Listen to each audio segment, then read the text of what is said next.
పాసులు చూడండి, ఎంఐబి పాసులు పెట్టుకొని వచ్చినాము. ఇక్కడ వచ్చి బయట పాసులను లోపలికి పంపించినారు.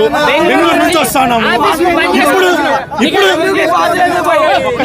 ఇప్పుడు తరిమే పైన ఇంట్రెస్ట్ వాళ్ళకి పాసులు చెక్ చేసే పైన ఇంట్రెస్ట్ ఉంటే పాస్ ఉండే వాళ్ళు లోపలికి వచ్చుంటారు.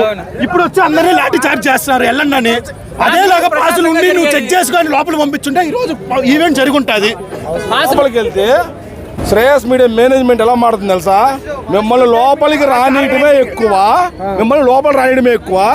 మీరు ఇక్కడ ఇంకా అరుస్తున్నారు, గోల్ చేస్తున్నారంటే అంటే మమ్మల్ని ఎంత కించపరుస్తూ మాడుతున్నారు తెలుసా? ఎన్టీఆర్ ఫ్యాన్స్ అంటే అంత చులకనైపోయింది. డబ్బులు పెట్టదు, పెడితే ఖచ్చితంగా పెట్టాలా, ఎగుడే పెట్టదు. మరి పిగనిగా పెట్టినారు లంజోడుకులు.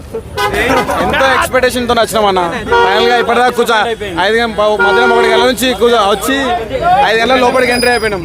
5 గంటల నుంచి ఇప్పటిదాకా అసలు ఏం లేదు. ట్రైలర్ చూసి అందరూ ఎన్టీఆర్ కోసం వచ్చింది. ఇప్పుడు లోపలికి ఆంధ్ర నుంచి వచ్చామన్నా. లోపల రానిట్లే పోలీసులు కుమ్ముతున్నాడు అందరినీ. మెయిన్ పోలీసు అందరిని కుమ్ముతున్నాడు. చెప్పురా అన్న, ఇట్లా చేయడం చాలా డిసప్పాయింట్ అన్న. నిజంగా చెప్తున్నా భయ్యా, ఎవడు భయ ఈ 2 వాటిలో మేము రావడం అసలు మాకేం చూడని కాదు, మేము చేయని కాదు, మేము తినంది కాదు, మేము తిరగంది కాదు. నీకు ₹1,00,000 ఉంటే నువ్వు బతుకుతావు, ₹100 ఉంటే ₹100 బతుకుతావు, ₹1000 ఉంటే ₹1000 బతుకుతావు.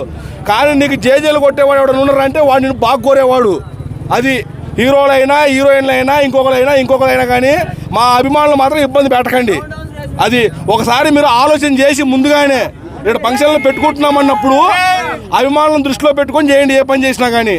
పిచ్చి ఇట్లాంటి శ్రేయస్ మీడియా లాంటి వాళ్ళకి, ఇలాంటి వాళ్ళందరికి ఇచ్చి మీ అభిమానులను దాన్ని ఏమంటారు భయ్యా, మీ అభిమానుల వాల్యూ తగ్గించకండి. మీరు ముందు మా వాల్యూ పోతుంది. ఇక్కడ ఈ నోవేటర్లోకి వచ్చినందుకు మా వాల్యూ పోయింది. అది ఈ నోవేటర్లు ఎంతో పుణ్యం చేసుకుంటే కానీ మా ఎన్టీఆర్ ఫ్యాన్స్ అడుగు పెట్టలే. అది చెప్తున్నాం. ఇట్లా ఆర్గనైజ్ చేస్తారా? టికెట్లు ఉన్నోళ్ళంతే, లేని వాళ్ళంతే, ఒక లిమిట్ ప్రకారం ఉండాలి కదా. అంత గందరగోళం మొత్తానికి క్యాన్సిల్ అయిపోయి ఏం చేయాలి ఇప్పుడు? ఎందుకంటే చాలా కసితో ఉన్నారు. ఆచార్య డిసప్పాయింట్ అవ్వడం వల్ల, పైగా రాజమౌళి గారి తర్వాత హీరోల్లో ఫ్లాప్ అవుతుందనే అవన్నీ ఉండడం వల్ల దీనికి మీద డబల్ కేర్ తీసుకున్నారని అనిపిస్తుంది. డెఫినెట్ గా డబల్ కేర్ తీసుకున్నారండి. ఫస్ట్ థింగ్ ఏంటంటే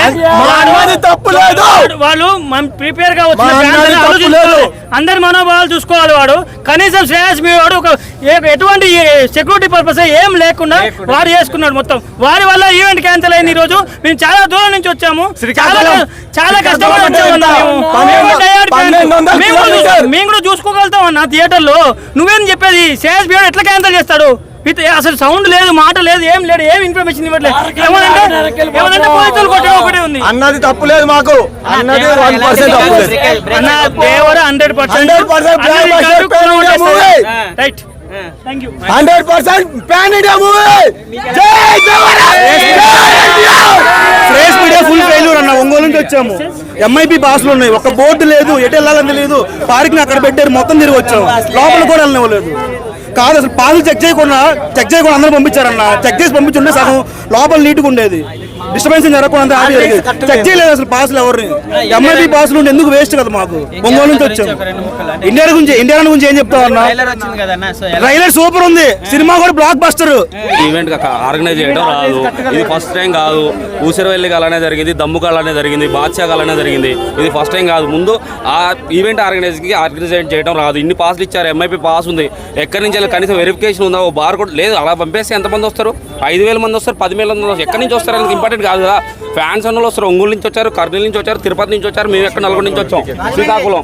సో ఎక్కడి నుంచి వస్తారు. కానీ ప్రోగ్రామ్ కండక్ట్ చేసే వాళ్ళు ఎలా చేయాలి? ఒక సిస్టమేటిక్ ఉండాలి కదా. లోపలికి పంపించినప్పుడు ఎలా పంపించాలి, ఏ వేలో పంపించాలి, ఎలా అవుట్ ఎగ్జిట్ అన్ని ఉండాలి కదా. ఒక్కసారి లోపల క్రౌడ్ అంతా పంపించి ఎంఐపీ పాస్లో ఎంఐపీకి సంబంధించిన వాళ్ళు ఉన్నారా? లేరు. ఫ్యాన్స్ పాస్ గ్యాలరీ ఉంది కదా, అందులో కూర్చోబెట్టాలి. బౌన్సర్లు అందరూ వచ్చి కొట్టేసుకుంటుంటే కలదు కదా. ముందు శ్రేయస్ మీడియాకి ఆర్గనైజ్ చేయడం రాదు ఫస్ట్. ఇంకోటి ఫ్యాన్స్ తరపున మేము అందరూ సినిమా హిట్ చేసుకునే బాధ్యత మాది. జై ఎన్టీఆర్, జై జై ఎన్టీఆర్. సెకండ్ ట్రైలర్ ట్రోల్ చేశారు కదా, ఇప్పుడు ఎలా అనిపించింది? ట్రోల్ ఎవరు కాదు చేసింది, మాస్ అంటే ఏదో మళ్ళీ చూస్తారు. ఫస్ట్ టైం టీఎఫ్ఐ ఇండస్ట్రీలో ఆంధ్ర వాళ్ళకి కనీసం 12 లక్షల జనాభా వస్తే యాంకర్ సుమా గారు కనీసం స్టేజ్ వద్దకు రాలేకుండా యాంకర్ లేకుండా ప్రోగ్రామ్ జరిగింది ఆడియో లాంచ్. అదే ఫస్ట్ టైం మళ్ళీ తెలుగు ఇండస్ట్రీ చరిత్రలో ఒక ఆడియో లాంచ్ క్యాన్సిల్ అయింది. అది మాస్ అంటే ఎలా ఉంటుంది, ఎన్టీఆర్ మాస్ అంటే ఎలా ఉంటుంది. మేము పక్కా మాస్ ఫ్యాన్స్ ఎన్టీఆర్కి వచ్చాం. ప్రోగ్రామ్ క్యాన్సిల్ అయింది, ఫెయిల్ అయిందని మేము ఏ రకంగా బాధపడట్లేదు. సినిమా బ్లాక్ బాస్టర్ అవుతుంది. 27వ తారీఖు చూసుకుందాం. ట్రైలర్ లో వాటర్ సీక్వెన్స్ సీన్స్ అన్ని ఎలా అనిపించాయి? అద్భుతంగా అనిపించాయి. విఎఫ్ఎక్స్ అయినా, కొరటాల శివ డైరెక్షన్ అయినా, ఎన్టీఆర్ యాక్టింగ్ అయినా, ప్రతి ఒక్కటి everything is blockbuster vibe మా అందరికి వస్తున్నాయి. మా క్యారెక్టర్లు ఎలా అనిపించినాయి అంటే అద్భుతంగా 2 ఉండొచ్చు సినిమాలో, 3 ఉండొచ్చు, ఒకటే కాదు. మా కళ్ళకు మాత్రం ఎన్టీఆర్ కనిపిస్తూనే ఉంటాడు. 3 గంటల సినిమా అయినా సరే మేము ఎన్టీఆర్ చూస్తూనే ఉంటాం. ఖచ్చితంగా మేము 27 కలెక్షన్ అవ్వచ్చండి. 1000 కోట్లు ఖచ్చితంగా 1000 కోట్లు. ఒకటే థింగ్ బ్రో, సంధ్యా థియేటర్లో పాజిటివ్ టాక్తో ఫ్యాన్ మొట్టమొదటి ఫ్యాన్ ఎవరైతే బయటకు వస్తారో అక్కడి నుంచి దసరా అయిపోయే వరకు 1000 కోట్లు రన్నింగ్ అవుతూనే ఉంది. మా తర్వాత అంతసేపు కూర్చోబెట్టి లాస్ట్ మూమెంట్లో ఈవెంట్ లేదంటే ఏంటిదన్నా, అది ముందే చెప్పేసి అయిపోతుంది కన్నా. అంత మాస్ హీరోకి ఇంత క్లాస్ అది ఎక్కడ చూపెట్టేది కొంచెమైనా ఉండాలన్న. అంతా ఎక్కడి నుంచో వస్తారన్న ఫ్యాన్స్. మరి అంతసేపు ఉండి మాకు వాటర్ లేక లోపల నుంచి తొక్కుతున్నారు, చేస్తున్నారు. ఫ్యామిలీస్ వస్తున్నారు, అక్కడ లేడీస్ చూడండి అన్న. లోపల ఇంకా క్రౌడ్ ఇంకా ఎక్కువ ఉందన్న. మా మధ్యాహ్నం ఆఫ్టర్నూన్ 1 o'clock వచ్చినాం. లోపలికి 5 గంటలకు ఎంట్రీ అయిపోయినాయి. ఇప్పటివరకు ఏం లేదు లోపల ప్రోగ్రామ్ అసలు. ఇప్పటివరకు ఏ ఈవెంట్ అయినా 9 గంటల వరకు అయిపోతుంది. డిసప్పాయింట్ అయిపోయినాం మనం మొత్తం. సినిమా పరంగా సినిమా బ్లాక్ బస్టర్ అవుతుంది. సినిమా పరంగా డౌట్ లేదు. 2 గంటలకు ట్రైలర్ వచ్చింది కదా, అదిరిపోయింది ట్రైలర్. ఎలా ఉన్నాడన్న? మా ఎన్టీఆర్ అన్న ఏమవుతుంది, టైగర్ ఎలా ఉంటుంది, ఎక్కడ ఉన్న టైగరే. ఎంత పెడతారన్న? రికార్డ్ బ్రేక్ అవుతుందా? RRR కాదు, Day 1 అన్న రాసి పెట్టుకో. 150+ CR Day 1 రికార్డ్.